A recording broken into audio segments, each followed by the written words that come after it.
Hey friends, Sam Haymart for Test Driven TV. Today we're out here on a deserted desert highway with a 2015 Dodge Charger RT. Sounds like a recipe for fun, doesn't it?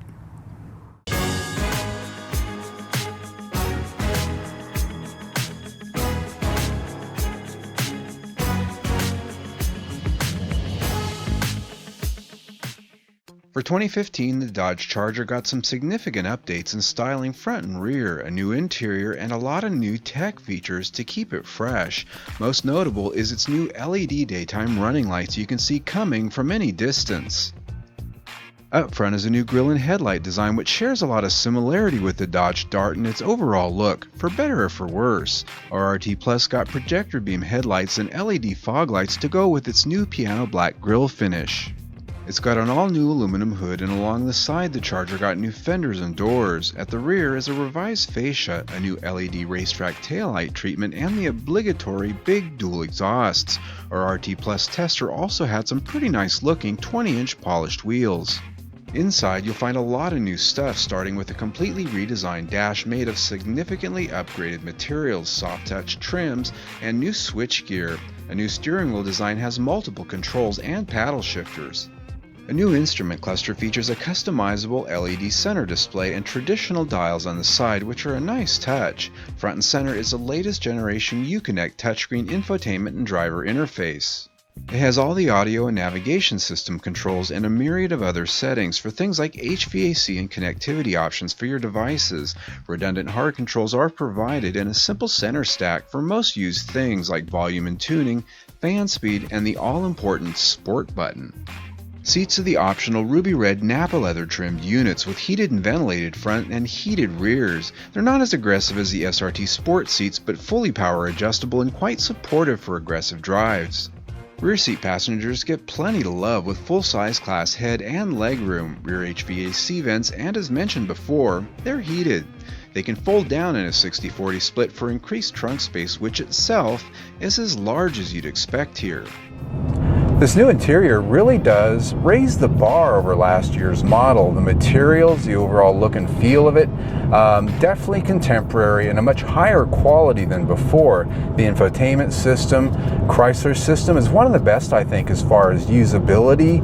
It's got good feature content, lots of connectivity options, and the sound system works pretty well. I mean, it's got a nice sound, and I don't think very many people are going to be disappointed with it. There are a few little curiosities. The Dodge Brothers. Well, that was just a commercial not long ago. Now it's actually cast in plastic right there, so I hope it works because it's there to stay, at least in this car. Under the hood is a 5.7-liter Hemi V8 with multiple displacement, which allows it to run on 4 cylinders under coast and low power conditions to save fuel. It's got 370 horsepower and 395 pound-feet of torque. It comes with an 8-speed automatic as its sole transmission option. Love that V8 sound. Just puts a smile on your face. Now, this engine, of course, is not the most powerful V8 you can get in this car. There's the 6.4 392 in the SRT or the Scat Pack. Also, you can get the fire-breathing Hellcat.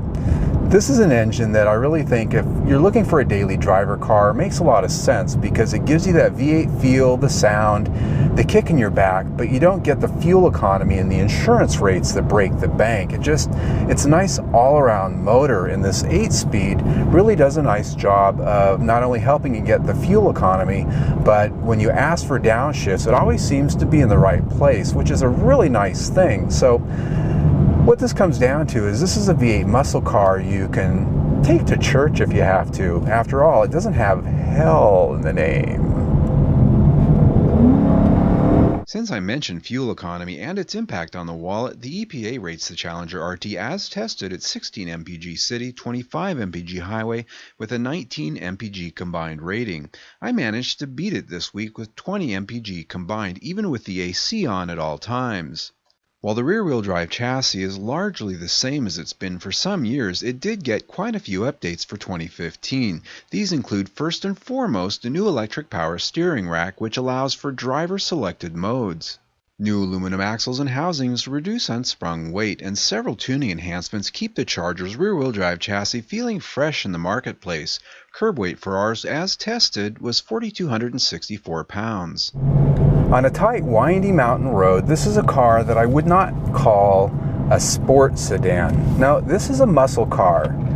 And by muscle car, what I mean is this is a big, heavy car with a V8, and it drives like one. It takes a little bit of manhandling up here. It's got heavy steering, heavy brakes, and you really just sort of have to make sure that you got your speed down before you throw it in a corner like this. And that isn't to say that it can't take them quickly. It's just a big, heavy car, and you really have to be cognizant of that weight. It's got plenty of power to get out of the corners. And I think the takeaway is that this thing really does have quite a bit of hair on its chest in terms of overall chassis tuning, which means it's pretty stiff. So when you get into the rough stuff here and there, it does thump back at you. It just doesn't have the light, flingable refinement that you tend to expect from a Japanese or German sports sedan. But you know what? I don't think the buyers of this cars are going to give a damn much about this, because it does offer up the kind of good old American thump when you put your foot on the gas, and it can actually turn a corner.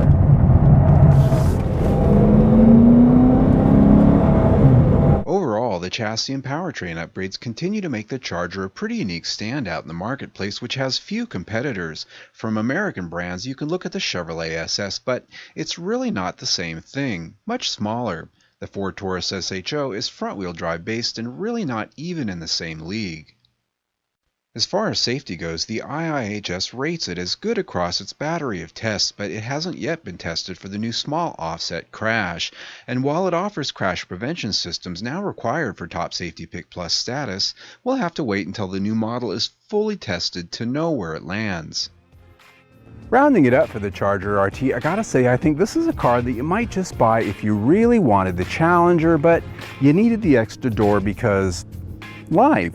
Now, as we look at the specs here, the price on this one's sort of right in the middle. It's not base, it's not fully loaded, it's just a nice balance of features and content for about the right price, I think. Now, fuel economy, I got 20 mpg for the week, which is pretty good, I think, for a car like this with a big V8 and all that power to be had. Now, as we look at the stars, these are the different areas I do measure the car against its peers, which really there aren't that many, but as it is, I think Chrysler's done a good job to keep this car fresh, keep the content up, as well as the details. So we're at 4.5 stars for the week. I'm Sam Hamar for Test Driven TV. I hope you enjoyed the ride. If I owned one of these, I'd dress it up like a cop car and follow people really close, chase them around and make them feel nervous. Well, no, actually I wouldn't. That'd be pretty highly illegal, in fact. Don't do that. What you should do is click on the link right there, subscribe to our YouTube channel. There, you'll see lots of test drives just like this and a few other things. Stay tuned.